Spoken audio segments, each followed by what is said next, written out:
Hello people, welcome back to our channel mom with B and V. ఈరోజు ఒక మంచి DIY తో మీ ముందుకు వచ్చాను. అది జస్ట్ మన ఇంట్లో దొరికే నార్మల్ వంటింట్లో దొరికే వస్తువులతోటి చేసుకోవచ్చు and less than 10 rupees cost and 10 minutes పడుతుందండి అది చేసుకోవడానికి. అంతే.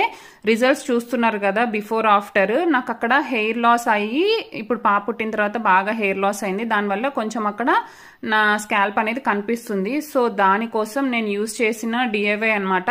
ఈ డిఐవై నేను ఆన్లైన్ లో చూసాను. అది అసలు వర్క్ అవుతుందా లేదా అని టెస్ట్ చేద్దామని చెప్పి ట్రై చేశాను అనమాట. చూసారా, మా డాడీ గ్రే హెయిర్ కూడా ఏ కలర్ లో వచ్చిందో.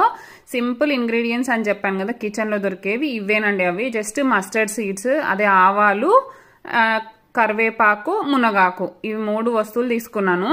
ఇక్కడ ఆవాలు నేను ఒక పెద్ద స్పూన్ తీసుకున్నాను. ఇంకా కరివేపాకు, మునగాకు 2 సేమ్ క్వాంటిటీ, లైక్ 1 స్పూన్ తీసుకున్నాను. అంటే నేను ఇది టెస్ట్ చేద్దాము అని చెప్పేసి ట్రై చేస్తున్నాను కదా, అందుకని